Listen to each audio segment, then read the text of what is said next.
Povo de Deus, que bênção estarmos juntos, que a graça e a paz do Senhor Jesus Cristo esteja sempre sobre todos vocês. Que bom poder estar celebrando a Deus junto com vocês nesse fim de semana e agradecendo a Deus pela bênção que vocês têm sido, não apenas para o Cape Cod, mas para toda esta nação. Que Deus continue a abençoar sempre vocês de uma forma muito especial. Obrigado, pastor Marcelo. Para mim é um privilégio poder estar servindo vocês e celebrando a Deus junto com todos vocês, aquilo que Deus tem feito ao longo desses 22 anos, e temos certeza que os próximos anos serão ainda mais frutíferos, mais poderosos e mais enriquecidos em Deus, com tudo aquilo que Deus está conectando com a vida de cada um de vocês. Você diz amém? Você está com sua Bíblia aí? Vamos lá? Eu gostaria de ler com você um texto e a partir dele deixar a mensagem dessa noite ao seu coração. Está no Evangelho de Jesus Cristo, segundo escreveu Lucas. Evangelho de Jesus, segundo escreveu Lucas, capítulo de número 5. Evangelho de Jesus Cristo, segundo escreveu Lucas, capítulo 5. Eu gostaria de ler alguns versículos com você, a partir do versículo 1. Lucas, capítulo 5, a partir do versículo 1. E a partir desse texto recebermos a palavra de Deus ao nosso coração esta noite. Lucas capítulo 5, versículo 1, se você encontrou comigo, diga amém.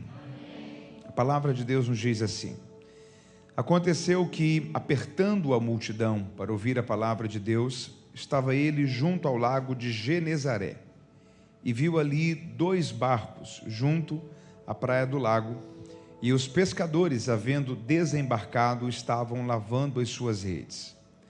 Entrando em um dos barcos, que era o de Simão, pediu-lhe que o afastasse um pouco da praia, e assentando-se, ensinava do barco para a multidão. Quando ele acabou de falar, disse a Simão: Vamos aonde as águas são profundas, e lançai as vossas redes para pescar. Respondeu Simão: Mestre, nós pescamos toda a noite, e nada apanhamos, mas sobre a tua palavra lançarei as redes. Fazendo assim, eles colheram uma quantidade tão grande de peixes, que rompia-se-lhes a rede. Fizeram então sinal aos companheiros que estavam no outro barco, para que fossem ajudá-los, e eles foram, e encheram ambos os barcos, de maneira tal que quase foram a pique, quase afundaram. Vendo isto, Simão Pedro prostrou-se aos pés de Jesus, dizendo: Senhor, afasta-te de mim, porque eu sou um homem tão pecador. Pois o espanto se apoderara dele e de todos os que com ele estavam, por causa da pesca que haviam realizado. Assim como também de Tiago e João, que eram filhos de Zebedeu e eram companheiros de Simão. Disse Jesus então a Simão: Não temas, porque de agora em diante serás pescador de homens. Levando então os barcos para a terra, deixaram tudo e seguiram a Jesus. E se você leu comigo, diga amém. Esse texto aqui, ele é um texto tão conhecido por todos nós. É a primeira das 2 pescas maravilhosas realizadas por Jesus. Os evangelhos, eles relatam para a gente 2 grandes pescas que foram realizadas pelo Senhor. A primeira delas é esse texto aqui, que é Lucas capítulo 5, e a segunda delas está em João capítulo 21, que é naquela ocasião que a Bíblia nos diz que Jesus, encontrando-se com Pedro, era a 3ª vez que Jesus encontrava-se com os discípulos após a ressurreição, e Pedro havia negado ao Senhor. O Evangelho de Lucas deixa muito claro para a gente que quando Pedro negou ao Senhor, Jesus estava também próximo àquele local onde Pedro estava, que era o pátio da casa de Pilatos, e dentro daquele conjunto, dentro daquele momento, a Bíblia nos diz que foi naquela sequência, no pátio da casa de Caifás, naquela sequência, que a Bíblia nos diz que Pedro, negando ao Senhor, ele foi tomado por um constrangimento tão grande, porque ele sabia que Cristo havia visto ele negá-lo. E então, quando ele sai dali chorando amargamente, também movido por um profundo arrependimento, uma profunda transformação, mas sai com aquele sentimento de culpa, o Senhor cuidou da gente, nos formou, nos discipulou, nos deu o privilégio de estarmos 3 anos e meio junto dele, e no momento que eu tive a oportunidade de manifestar a minha lealdade, a minha fidelidade, o meu comprometimento, eu o neguei. Depois daquela ocasião, os evangelhos representam para a gente que por duas vezes, Jesus se encontrou com Pedro. E o Pedro não teve coragem de chegar para Jesus e falar assim: Senhor, me perdoe, eu falhei com o Senhor. E Jesus também não iniciou nenhum diálogo em relação àquilo. Então o sentimento que o Pedro havia tido em seu coração é que Jesus estava como que tratando ele friamente, que ele havia se distanciado por causa da sua infidelidade, da sua falta de comprometimento em manifestar a sua fé para com o Senhor. No momento que ele foi provado acerca da sua fidelidade, o sentimento que ele tem é: eu falhei, Jesus viu que eu neguei ele, e por certo isso comprometeu muito daquilo que eu iria construir ainda na trajetória ministerial. É por causa desse sentimento que João capítulo 21 começa com um chamado, um convite de Pedro a 6 dos outros discípulos, e um convite um pouco impróprio para a realidade que eles vivenciavam no ministério. Porque a Bíblia nos diz que Pedro olhou para os discípulos e falou assim: ó, eu vou pescar, vocês querem ir junto comigo? Faziam 3 anos e meio que Pedro não pescava. Jesus já havia dito para ele que ele não seria mais um pescador de peixes, mas um pescador de homens. E a única ocasião que ele havia pescado naqueles 3 anos e meio foi quando ele foi pescar para que na boca de um peixe ele pegasse uma moeda para pagar o imposto. Então, quando Pedro diz: vou pescar, vamos comigo, ali é mais do que um convite para uma pescaria. O que Pedro está dizendo é: eu estou reativando a rotina que eu vivia antes de ser chamado. Eu estou voltando ao passado que eu vivia antes. E naquela ocasião a Bíblia nos diz que mais uma vez, assim como em Lucas 5, eles foram, pescaram a noite inteira, só que novamente não conseguiram pegar nada. É pela manhã, quando Jesus encontra-se com eles e inicia todo aquele contexto que vai concluir com o diálogo de Jesus com Pedro, dizendo: tu me amas? Senhor, eu te amo. Então pastoreia as minhas ovelhas, apacenta os meus cordeiros, pastoreia as minhas ovelhas. Só que aquela experiência de Pedro de voltar à pesca em João 21, que foi a segunda pesca maravilhosa que Jesus realizou, mais uma vez foi uma experiência de Jesus tratar ministerialmente com Pedro. Tanto Lucas 5 como João 21, as duas pescas, foi uma escola de Jesus, foi um momento que Jesus tratou com Pedro acerca do seu ministério. Em Lucas 5, Jesus chamou Pedro. Em João 21, Jesus restaurou Pedro. Em Lucas 5, Jesus evidencia ele como um pescador de homens. Em João 21, Jesus convoca ele para ser um pastor de ovelhas. Só que a grande lição talvez a ser trazida para o nosso coração, dentro do contexto da segunda pesca de João 21, é que quando Pedro decidiu ressuscitar um passado que Deus não tinha mais para ele, que era o passado da pesca, ele lidou com o mesmo cenário de uma noite inteira de pesca sem ter resultado algum. Porque ali há um princípio de Deus para a vida da gente, e guarde ele com você esta noite. Todas as vezes que você tentar ressuscitar um passado que Deus não tem mais para você, você vai ressuscitar junto as mesmas tristezas, os mesmos resultados, os mesmos vazios, as mesmas decepções. Você não tem que tentar ressuscitar um passado que Deus não tem mais para você. Levante a tua cabeça, Deus tem uma nova história. A vida continua daqui para frente. Há uma nova estação de Deus, há um novo cenário de Deus. E você não pode permitir que o seu passado volte. Levante a tua cabeça e vá em direção a um tempo novo e especial de Deus, que Deus tem para o futuro da tua história. A tua história vai continuar, e o nome do Senhor será glorificado sobre a sua vida. Então, Pedro, nessas duas pescas maravilhosas, ele está sendo confrontado por Jesus. Ele está sendo ensinado pelo Senhor. O Senhor está tratando profundamente no coração dele acerca do chamado, da vocação e do propósito de Deus que envolvia a sua história. Lucas 5, melhor dizendo, esse primeiro encontro. João está aqui, Tiago está aqui, André está aqui e Pedro também está aqui. São os 4 pescadores. Eles haviam nessa primeira ocasião, a Bíblia nos diz que pescado toda a noite e não haviam conseguido pegar nada. Pela manhã, Jesus está chegando às margens do mar da Galileia, junto com uma multidão que queria ouvi-lo pregar naquele dia. E a Bíblia nos diz que Jesus chegou para Pedro, fez um convite a Pedro, que Pedro emprestasse o seu barco, para que Jesus usasse ele como que um púlpito, como que uma base, e daquele barco ele pregasse para aquela multidão. O texto não nos apresenta quanto tempo esse culto ou essa mensagem durou, só que em certo momento conclui esse culto, e Jesus olha para Pedro e diz assim, vamos voltar ao mar para pescar? Pedro falou assim, Senhor, nós pescamos a noite inteira, e não conseguimos pegar nada, mas sob a tua palavra eu lançarei as redes. Sabe o que é curioso aqui? Quem era o pescador aqui, humanamente falando? Jesus ou Pedro? Pedro. A profissão de Jesus era carpintaria. Era Pedro que sabia qual que era o melhor momento para pescar, a melhor temperatura, a melhor posição da lua, o jeito certo de colocar as redes. O que Pedro está dizendo é, no momento certo, eu estava lá, e não conseguimos resultado algum.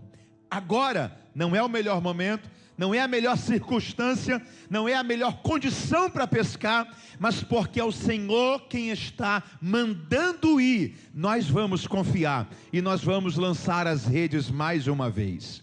Sabe o que Pedro está dizendo aqui para o Senhor? Ele está falando, Jesus, a nossa opinião não vale mais do que uma palavra que vem do Senhor. O nosso ponto de vista, as nossas conclusões ou as nossas experiências não vale mais do que uma direção que o Senhor dá. Nós reduzimos tudo isso ao poder da tua palavra, porque o Senhor que está falando, eu irei voltar e mais uma vez irei lançar as redes. E porque ele obedeceu, quando ele lançou essas redes e puxou, a Bíblia diz que havia tanto peixe, mas tanto peixe, que as redes quase estavam se rasgando. Eles gritaram para que um outro barco fosse trazido, levaram o outro barco, e agora, ao invés das redes quase se rasgando, eram os dois barcos que quase estavam afundando. Pedro, ele se sentiu constrangido diante disso, e ele disse assim, Senhor, se afaste de mim, eu sou um homem tão pecador, o Senhor não merece estar perto de gente como eu. Eu tenho a impressão que Jesus olhou para ele e falou assim, eu me afastar de você? Você não tem noção do que está acontecendo, né? É a partir de hoje que nós vamos andar juntos, porque até hoje você foi um pescador de peixes, mas a partir de hoje você será um pescador de almas. Há uma nova missão, uma nova tarefa para você desenvolver no reino de Deus. A nossa caminhada começa agora, porque há muita gente para você alcançar para Cristo Jesus, através da sua vida. Deixa eu dizer uma coisa para você, esses 22 anos, eles caminham com um convite de Deus para você nesse fim de semana. Você precisa sair desses dias, cada vez mais convictos, de que a principal missão que Deus te trouxe para esta nação, é para que você seja um pescador de almas. Tudo aquilo que Deus está fazendo e ainda irá fazer, os níveis de prosperidade que Deus te permitirá alcançar, é uma consequência daquilo que é a sua principal missão. Deus te trouxe para esse país, para que o reino de Deus alcance outras pessoas através da sua vida. Se você cumprir a sua missão, tudo que você fazer como consequência disso, terá a bênção de Deus em todas as áreas da sua vida. Tem uma frase muito interessante do Adoniram Judson, quando ele foi para a Índia, a profissão dele era um sapateiro. Qual que era a profissão dele? Um sapateiro. Só que ele tinha uma frase tão especial, ele dizia o seguinte, o meu negócio é ganhar almas, a minha profissão é para manter o meu negócio. Você pode repetir isso comigo? Diga, o meu negócio é ganhar almas. Diga, a minha profissão é para manter o meu negócio. Levante suas mãos e diga assim, a minha missão é levar pessoas a Cristo. Diga assim, o privilégio que Deus me deu de servir, diga, em uma profissão nesse país, é para cumprir a principal causa da minha vida, que é fazer alguém conhecer Jesus através daquilo que eu estou fazendo. Você entende isso? Nós somos pescadores de almas. Repita isso comigo, eu sou um pescador de almas. Olha que coisa curiosa aqui. Você concorda comigo que o verbo pescar se encaixa muito bem para peixes, mas não para almas? Se Jesus tivesse falado assim, Pedro, até hoje você foi um pescador de peixes, a partir de hoje você será um ganhador de almas. Nós iríamos entender o que Jesus estava falando, sim ou não? Sim. Mas por que Jesus usou o verbo pescar tanto para peixes quanto para almas? Isso daqui não é um erro de tradução.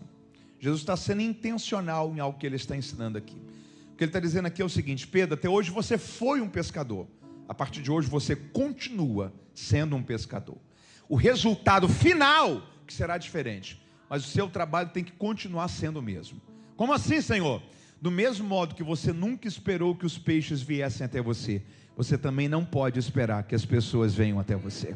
É você que se levanta e vai até elas. E se você for até elas, Deus te dará a palavra certa, no momento certo, para as pessoas certas, e muita gente será alcançada para o reino de Deus. Você pode celebrar a Deus por isso?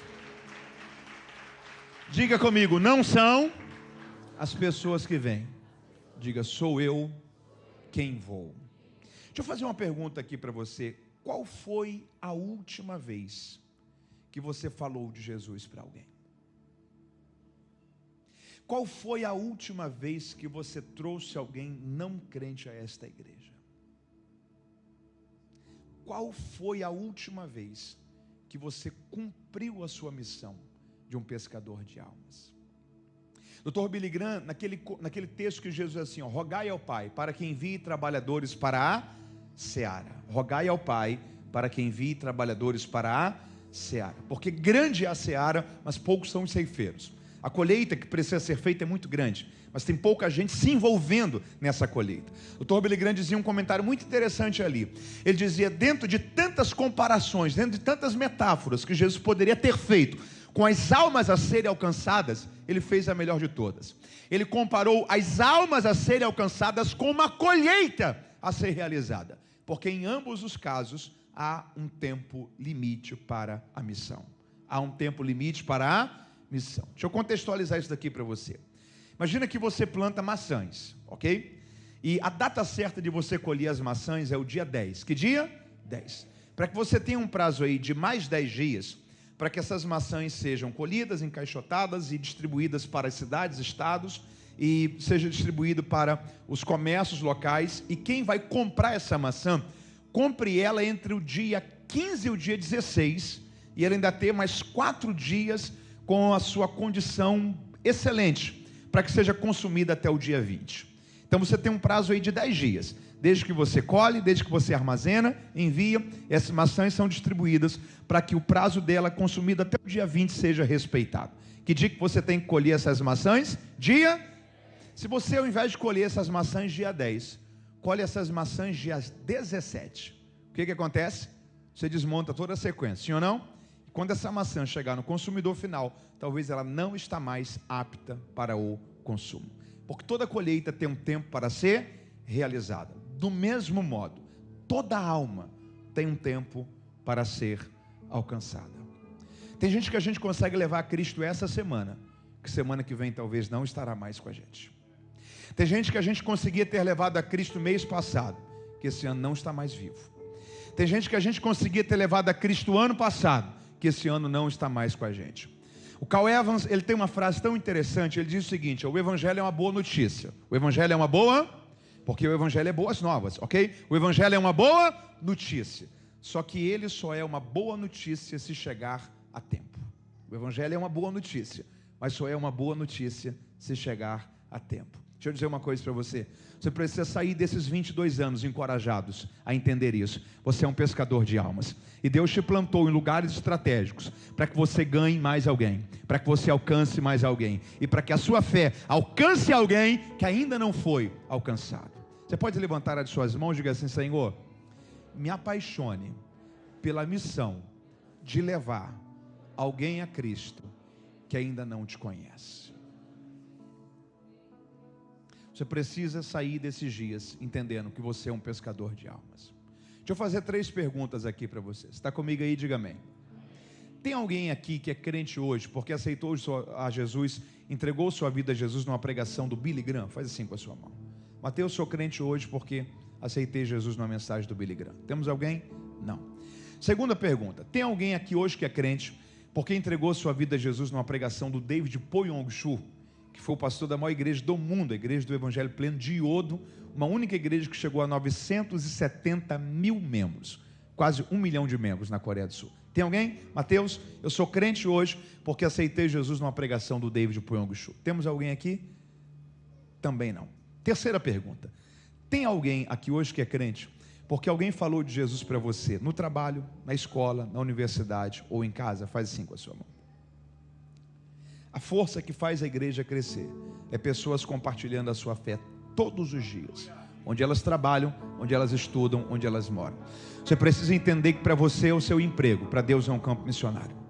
Para você é onde você estuda, para Deus é um campo missionário. Para você é onde você mora, para Deus é um campo missionário.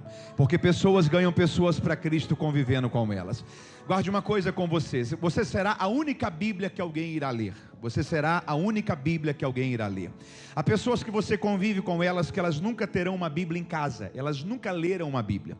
Tudo que elas vão saber sobre Cristo, sobre a salvação, sobre o Evangelho, é o que elas estão convivendo com você, aonde você trabalha, aonde você estuda, aonde você mora. Seja alguém que a sua paixão por Jesus, o seu amor por ganhar vidas, leve mais uma vida a Cristo. Você é um pescador de almas e Deus conta com você para que mais alguém seja alcançado.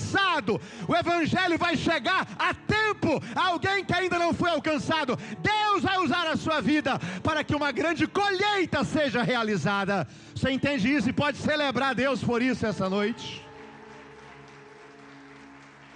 Repita comigo, diga: o meu negócio é ganhar almas. Diga: a profissão que eu tenho nesse país é para manter esse negócio. A principal missão que Deus te trouxe para esse país é para que você alcance mais alguém que ainda não foi alcançado. O emprego que Deus te deu é para que nesse ambiente você seja um instrumento de Deus, para que alguém conheça Jesus através de você. Repita comigo: eu sou um pescador de almas. E o texto diz que então, deixando tudo, você pode repetir isso comigo? Diga: deixando tudo. Diga: seguiu a Jesus. Tem 4 lições aqui. Quantas lições? 4. Que eu gostaria de deixar ainda nesse texto para você levar da mensagem dessa noite para o seu coração, para a sua vida, para que você aplique isso na sua vida pessoal. 4 lições. Guarde a primeira delas. Deixa eu fazer uma pergunta aqui. Quem aqui já ficou uma noite inteira acordado sem dormir? Faz assim com a sua mão. Lembra a sensação do dia seguinte, aquele esgotamento, cansaço? Imagina esse sentimento, essa sensação junto com o vazio de que tudo isso foi em vão, ok? Porque eles ficaram a noite inteira pescando e não conseguiram pegar nada. Sabe o que fosse a gente no lugar de Pedro? Sabe o que a gente ia fazer nesse dia aqui? A gente ia para casa dormir. Deixa essas redes sujas para lá. Porque o Pedro ia voltar para pescar, talvez à noite, quem sabe no dia seguinte. Ele tinha noção de que Jesus ia encontrá-lo instantes depois ali, para levá-lo de volta ao mar e colocar uma das maiores pescas da vida dele nas redes dele? Não. Pedro está cansado, mas está parando e lavando as redes. Pedro está exausto, mas está lavando as redes. Talvez Pedro não está na melhor configuração do seu humor, mas ele está lavando as redes. Primeira lição que esse texto apresenta para a gente, guarde isso com você: viva pronto para as oportunidades da vida. Viva pronto para as oportunidades da vida. Porque é melhor você estar pronto para uma oportunidade e ainda não tê-la, do que ter uma oportunidade, mas não estar preparado para ela. Deixa eu repetir isso aqui para você. É melhor você estar pronto para uma oportunidade e ainda não tê-la, do que ter uma oportunidade, mas não estar preparado para ela. O futuro não é acidental, o futuro é intencional. O futuro não é acidental, o futuro é intencional. Os salmos dizem que a terra Deus deu aos filhos dos homens. Não foi aos crentes, nem aos ímpios. Foram aos filhos dos homens. Aqueles que se prepararem, se organizarem e se capacitarem para possuí-la, irão desenvolver as melhores funções e se posicionarem nos melhores postos. A terra Deus deu aos filhos dos homens. O futuro não será acidental, o futuro será o quê? Intencional. Você precisa lavar as suas redes. Se as suas redes estiverem lavadas, Deus vai te recompensar pelo seu preparo. Deus vai te recompensar pela sua organização. Deus vai te recompensar pela sua dedicação. Lavar as suas redes fala sobre remover tudo aquilo que é sujo, imundo, todas as impurezas que vão agarrando nas redes da gente, na vida da gente, no decorrer da caminhada. Deixa eu dizer uma coisa para você. Peça a Deus para sondar o seu coração nesses dias e para ver tudo aquilo que ainda está na sua vida, que é impuro, que é sujo, que está atrapalhando você de viver uma vida plena em Deus. O Antigo Testamento, no livro de Josué, tem um princípio estabelecido por Deus, quando Deus falou assim, santificai-vos hoje, porque amanhã eu farei maravilha no meio de vós. Ali é um princípio espiritual. Todo tempo de santificação antecede um tempo de maravilha de Deus sobre a vida da gente. Lave as suas redes, feche legalidades para situações que você sabe que o diabo tem agido nisso. O pecado tem tido espaço na sua vida nessas situações. O diabo tem conseguido acusar você, lançar acusações no seu coração. Tudo aquilo que você sabe que não é de Deus para a sua vida, remova essas impurezas da sua vida. Lave as suas redes, santifique a sua vida, santifique o seu coração, e Deus vai te alcançar com bênçãos, favores, graças extraordinárias sobre a sua história de vida. Lave as suas redes, porque é um tempo de milagre de Deus se aproximando sobre a sua história. Se preparar para o futuro, lavar as redes, é uma condicional de Deus para a vida da gente. Primeira lição: viva pronto para as oportunidades da vida. Se você lavar as suas redes, Cristo virá ao seu encontro e te recompensará por isso. Segunda lição: pense uma coisa comigo. Jesus tem e tinha poder para trazer aquele cardume aqui na margem, sim ou não? Mas foi isso que ele fez? Não. Ele pegou Pedro, e algumas versões dizem que levou Pedro a um lugar de águas profundas. Por que Jesus não traz aquele cardume aqui na superficialidade, no raso, mas leva Pedro a um ambiente de profundidade? Tem uma segunda lição aqui, guarde isso com você. Porque dentro do cenário geral, existem resultados que você só terá na sua vida se você sair da superficialidade. Segunda lição: existem resultados que você só terá na sua vida se você sair da superficialidade. Deus está nos chamando para aprofundar um pouco mais. Deus está nos chamando para nos envolvermos um pouco mais. Deus está nos chamando para servirmos um pouco mais. Deus está nos chamando para envolvermos mais o nosso coração, as nossas raízes e as nossas convicções nele. Deixa eu dizer uma coisa para você: há um convite de Deus para irmos às águas profundas. No ambiente de profundidade, nós estamos guardados em Deus. No ambiente de profundidade, nós estamos seguros em Deus. Há um princípio espiritual tão importante sobre a bênção da profundidade no Salmo de número 1. Porque o Salmo de número 1 diz o seguinte para a gente: bem-aventurado o varão, a pessoa, o homem, a mulher, aquele que não anda segundo o conselho dos ímpios, que não se detém no caminho dos pecadores, que não se assenta na roda dos escarnecedores, antes tem o seu prazer na lei do Senhor, e nela medita de dia e de noite. Aí tem uma condição. A Bíblia diz: porque essa pessoa será como uma árvore que está plantada junto a ribeiro de águas, cujas folhas não caem, dá o fruto na estação certa, e tudo quanto fizer prosperará. Repita comigo: este é o justo. Como que é o justo? Ele é como uma árvore que está plantada junto a ribeiro de águas, que dá o fruto na estação certa, cujas folhas não caem, e tudo quanto fizer fará o quê? Prosperará. Esse é o justo. Mas na sequência o salmista diz: os ímpios não são assim. Como assim? Eles não são como essa árvore, que está plantada junto a ribeiro de águas, cujas folhas não caem, que dá o fruto na estação certa, e que tudo que faz prospera.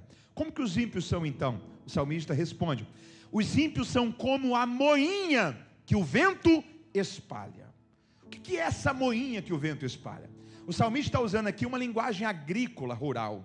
Antigamente, na época das colheitas, os grãos vinham com muita palha, com muita sujeira, e havia algumas formas de limpar esses grãos.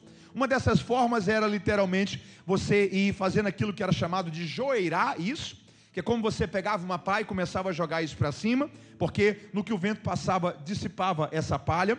Ou então você pegar esse conteúdo de palha juntamente com grãos, colocar em cima de uma peneira ou dentro de uma peneira, e aí um dia que estivesse ventando, você leva isso para o alto de um monte e começar a jogar isso para cima, porque no que o vento passava, levava a palha, e os grãos voltavam para a peneira. Essa palha que o vento leva, é o que o salmista está chamando aqui, da moinha que o vento espalha. Sabe o que o salmista está dizendo? Justos e ímpios, talvez quando a sociedade olha de um modo geral, pode até ter o sentimento que são a mesma coisa, que são as mesmas pessoas, que não há diferença entre um ou outro. Asaf, por exemplo, caminhou com o sentimento, e quase que os seus pés, ele diz que desviaram, até que ele entrou no templo de Deus, e houve entendimento sobre a sua mente, sobre o seu coração. Sabe o que o salmista está dizendo? Justos e ímpios até parecem ser a mesma coisa, mas existe um momento que você percebe a diferença que há entre os justos e entre os ímpios. São quando os ventos da vida passam. Por quê? Porque os ímpios são levados como a palha que o vento leva. O justo não. O justo é uma árvore que está plantada. Ele possui raízes e as suas raízes são profundas. Sabe o que o salmista está dizendo? Um ambiente de profundidade vai te sustentar em meio às lutas da vida. A sua profundidade em Deus, você está enraizado em Deus, vai te sustentar em meio aos vales da vida, em meio às crises da vida, em meio aos cenários de desesperança da vida. Eu estou crendo nessa palavra de Deus sobre a sua vida esta noite. Deus vai te aprofundar nele, Deus vai te sustentar nele, e os ventos da vida não vão te remover daquilo que é o plano e propósito de Deus para a sua história de vida. Você entende isso essa noite?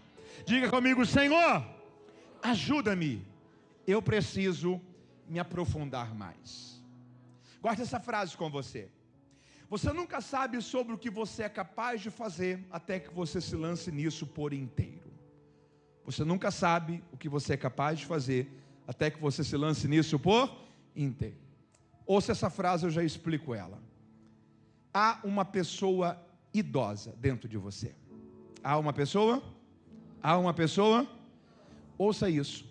Vai chegar um dia na sua vida, se esse dia ainda não chegou, e para aqueles que chegou, graças a Deus, queremos chegar lá também, mas vai chegar um dia na sua vida, que você vai acordar, e quando você for ao banheiro da sua casa, e for escovar os seus dentes, e olhar no espelho do banheiro da sua casa, naquele dia, você estará completando 70 anos de idade.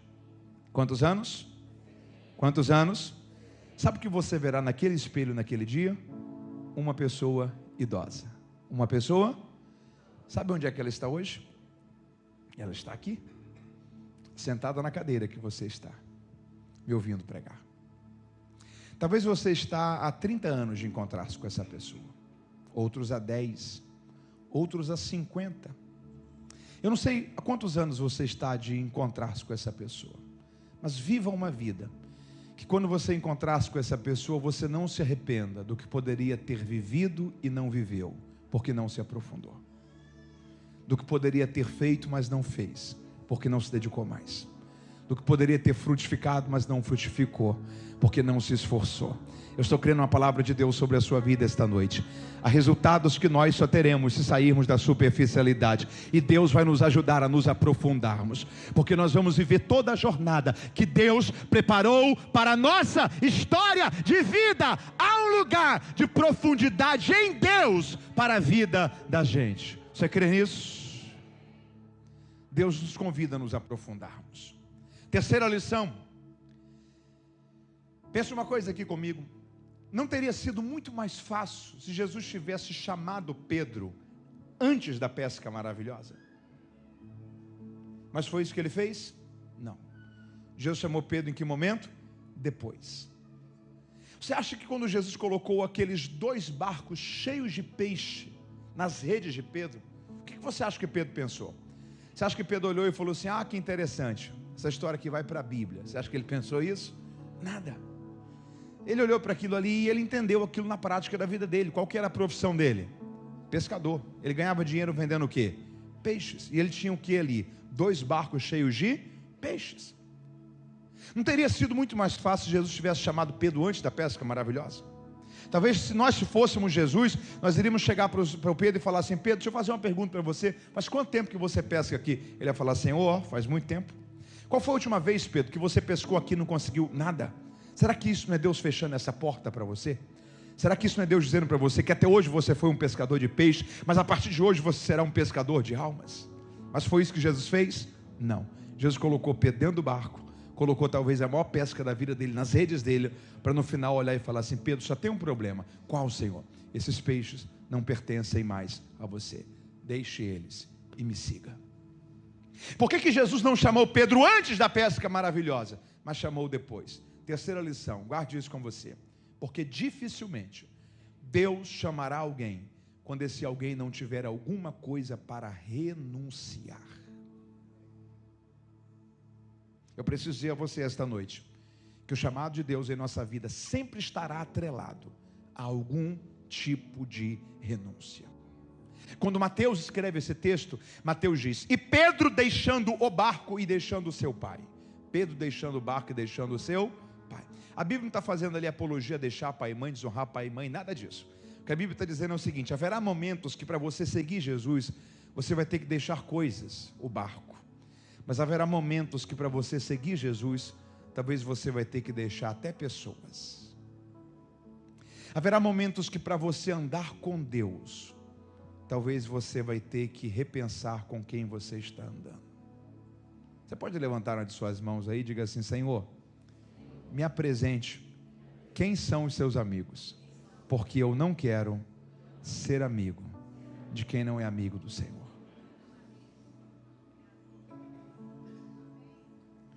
As pessoas com as quais você convive, abre o coração, introduz para partes internas da sua vida, permite ter acesso a segredos, poder de decisão e escolhas. São pessoas que estão te levando para perto de Jesus ou estão te distanciando dele. Há um contexto chamado espelho social. Você pode repetir isso comigo? Diga: espelho social. Alguns definem isso como aquela máxima de que nós sempre seremos influenciados pelas pessoas que andamos mais perto. A Bíblia fala sobre isso. Você lembra, por exemplo, das filhas de Ló? Aquelas meninas eram sobrinhas de Abraão. Elas eram sobrinhas de um homem que era amigo de Deus. Elas deitaram-se com o pai, engravidaram-se do próprio pai, porque embebedaram o pai. Se nós chegássemos para Ló e perguntássemos: onde foi que essas meninas aprenderam a perder tanto temor de Deus assim? Sabe qual seria a resposta de Ló? Infelizmente, elas ficaram tempo demais dentro de Sodoma. Elas absorveram a cultura. Você lembra de Isaías? Ai de mim que vou perecendo, porque eu sou um homem de lábios impuros. Mas espera aí, Isaías, você é um profeta. Por que você é um homem de lábios impuros? Ele responde: porque eu habito no meio de um povo de impuros lábios. Sabe o que ele estava dizendo? Eu me tornei produto do meio. Eu me tornei parecido com o tipo de gente que eu ando junto.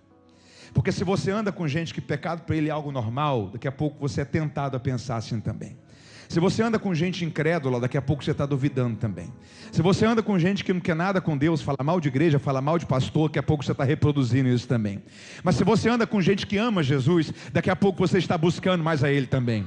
Se você anda com gente visionária, daqui a pouco você está sendo inspirado a sonhar grande também. Se você anda com gente que quer crescer em Deus, daqui a pouco você está se aprofundando mais também. Ande com gente que se parece com o futuro que você quer viver. Deixe para trás aquilo que te afasta de Deus e se aproxime daquilo que é o plano de Deus para a sua história de vida. Você pode glorificar a Ele por isso essa noite. Todo chamado de Deus para a vida da gente sempre estará atrelado a algum tipo de renúncia.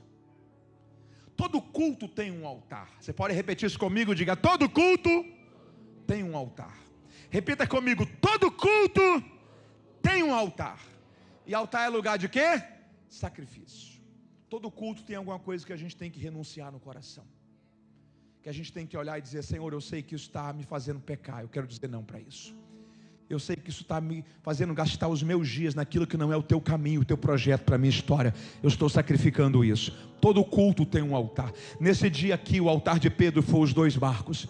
Eu não sei qual talvez é o altar que Deus está pedindo a você esta noite, para que você renuncie, rejeite ou diga não para algo que você sabe que está atrapalhando a sua comunhão com Deus, mas renuncie tudo que for preciso para você não perder Jesus na sua trajetória. Todo culto tem um altar, e o altar de hoje será completado para a glória de Deus, mas a sua história vai continuar e o nome do Senhor será glorificado sobre a sua vida. Todo chamado sempre estará atrelado a algum tipo de renúncia. 4º ponto, e aqui eu começo a chegar na parte final da mensagem dessa noite. Se você chamasse um pintor, e se você entregasse para ele 3 telas, quantas telas? Se você posicionasse, por exemplo, as 3 telas aqui, e dissesse o seguinte: eu preciso que você desenhe esse texto para mim nessas 3 telas, de modo que quem passar e ver as 3 pinturas, consiga ter uma visão ampla, panorâmica do que aconteceu aqui nessa história. A gente precisa registrar essa história em 3 momentos. Eu tenho para mim que o primeiro momento, a primeira cena, seria Pedro pela manhã lavando as redes. Olha o semblante de Pedro. Nesse momento aqui, Pedro está triste ou feliz? Triste. Com peixes ou sem peixes? Sem peixes. E a tristeza de Pedro tem uma explicação: a ausência de peixes. Primeira cena. Eu tenho para mim que a segunda cena seria Pedro juntamente com Jesus e os outros discípulos, o Tiago, o João e o André, no meio do mar, com os 2 barcos cheios de peixes. Olhe para o semblante de Pedro. Nesse momento aqui, Pedro está com peixes ou sem peixes? Com peixes. Feliz ou triste? Feliz. Eu tenho para mim que a terceira e a última cena seria Jesus e Pedro saindo do mar, deixando a praia, e ao fundo os 2 barcos ficando cheios de peixe. Nesse momento aqui, Pedro está com peixes ou sem peixes? Sem peixes. Olhe para o semblante de Pedro. Ele está triste ou feliz? Só que não dá um nó na cabeça da gente, porque ele não estava triste no começo, e a tristeza dele não era por causa da ausência de peixes, não era para ele ter voltado a ter ficado triste. Por que ele não fica? O que Jesus está ensinando a ele aqui? 4º lugar, Jesus ensinou para ele e está ensinando para a gente essa noite: você não pode deixar que a sua alegria dependa de coisas. Você não pode deixar que a sua alegria dependa do que você conseguiu ter ou não, fazer ou não, comprar ou não, acumular ou não. Fala nisso, e país que é fácil acumular, hein? Tem uma definição sobre consumismo que eu acho ela maravilhosa. Consumismo é você comprar o que não precisa, comprar o que não, com o dinheiro que não pode, para agradar quem você nem conhece. Consumismo é você comprar o que não precisa, com o dinheiro que não pode, para agradar quem você nem conhece. Às vezes é aquela velha máxima da psicologia: todo excesso revela uma falta. Às vezes a gente tenta preencher em coisas o que está vazio de propósito.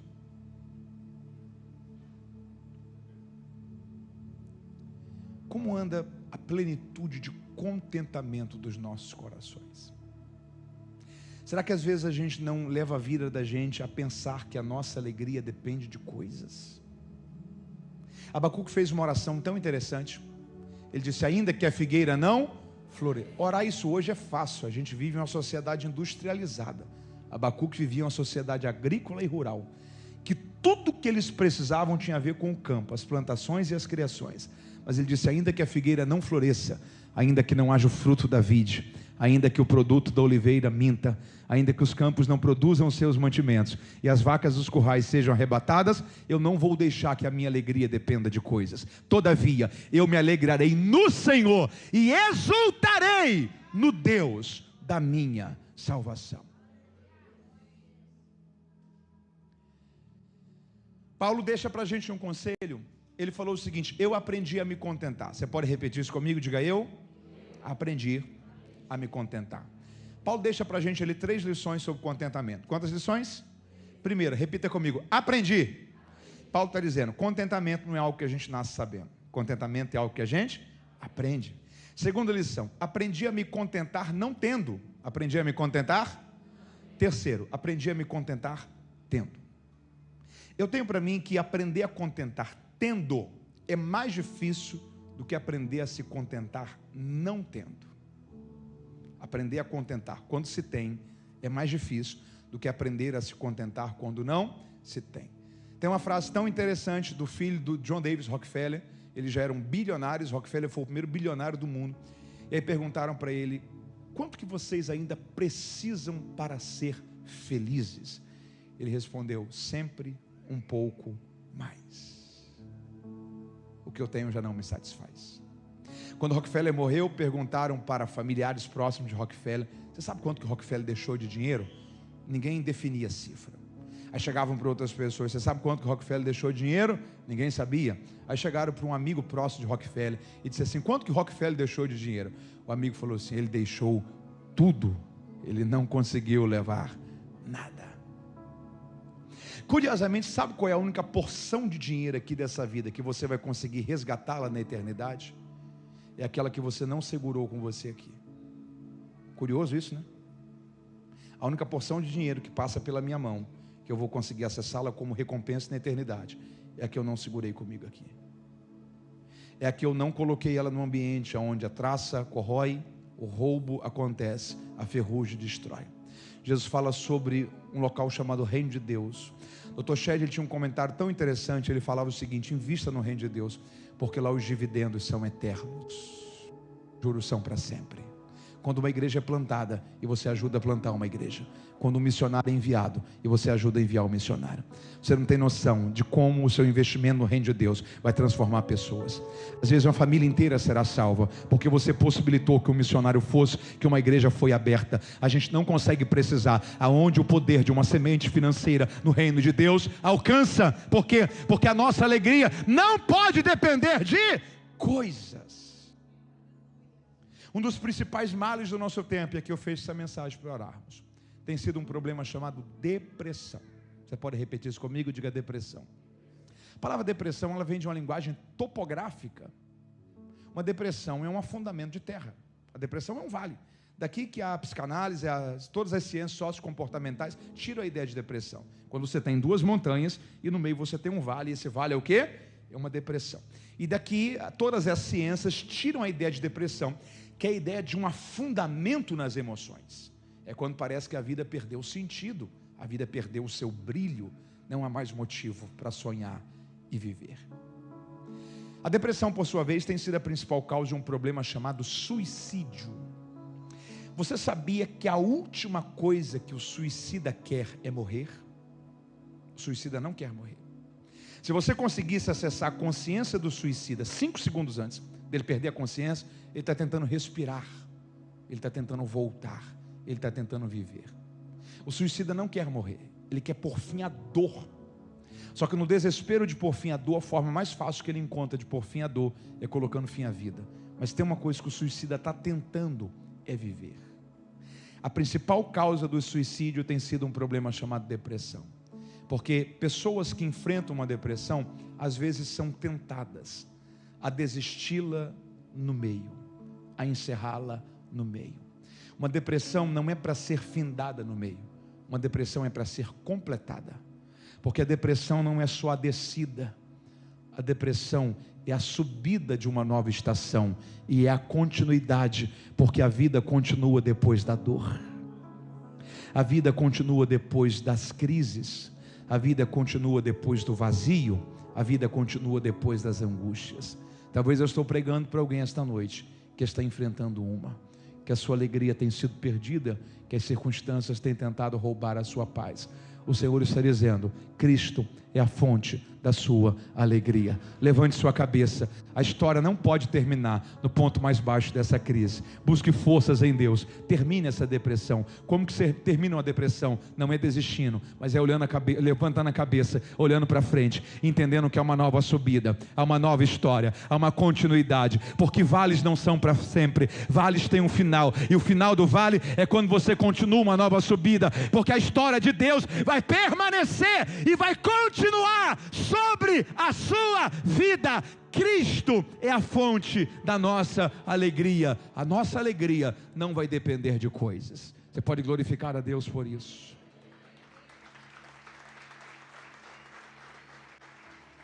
Quatro princípios para você levar essa mensagem para essa noite. Antes deles, você precisa entender que você é um pescador de almas. Sua fé precisa levar mais alguém a Cristo. Mas 4 princípios. Primeiro, viva pronto para as oportunidades da vida. Se aprofunde, porque existem resultados que nós só teremos se sairmos da superficialidade. Terceiro lugar, esteja pronto para renunciar a tudo aquilo que te afasta de Jesus. Porque dificilmente um chamado de Deus não estará atrelado a algum tipo de renúncia. E em quarto lugar, não deixe que a sua alegria dependa de coisas. Cristo é a fonte da nossa alegria. Essa palavra serve para você? Vamos orar? Você pode estar em pé comigo? Eu gostaria de orar com você. Deixa eu fazer uma pergunta a você. Há alguém que me ouve essa noite que precisa renovar a sua aliança com Jesus? Mateus, eu já fui cristão, mas eu me distanciei. Ou talvez alguém que me ouve essa noite que diz assim: Mateus, eu sempre gostei da igreja, da palavra, dos louvores, mas eu nunca fiz a decisão de entregar a minha vida a Jesus. Nunca fiz.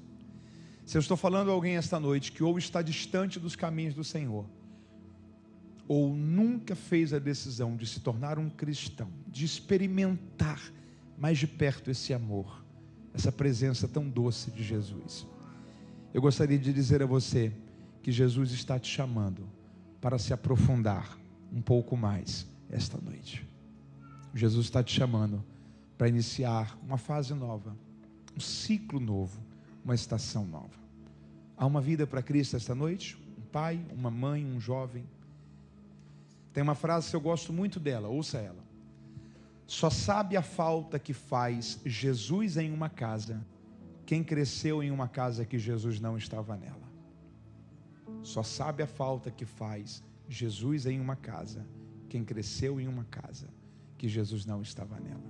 É mais do que uma decisão sobre você. É uma decisão sobre as pessoas que você mais ama, sobre o futuro da sua família, sobre o destino do seu lar. É o reconhecimento de quem é o Senhor da sua vida, a quem você serve e para quem você dedicará os seus dias. Se eu estou falando esta noite a alguém que ainda não é crente ou está distante dos caminhos do Senhor, gostaria de orar com você. Essa é uma noite para você no seu coração decidir: eu quero viver uma nova história com Deus. Há alguém esta noite que quer fazer uma decisão por Cristo, recebendo Jesus como seu Senhor e Salvador, ou renovando a sua aliança com Ele? Um pai, uma mãe, um jovem, alguém que encontrou esperança em Cristo, alguém que deseja recomeçar. Temos alguém? Não há? Ok. Coloque a sua mão no seu coração. Diga: Senhor, nós ouvimos a Tua palavra. Diga assim: ó Deus, não permita que essa palavra passe pelo meu coração sem causar nenhuma transformação. Mas me ajude, Senhor, a viver uma mudança em minha história.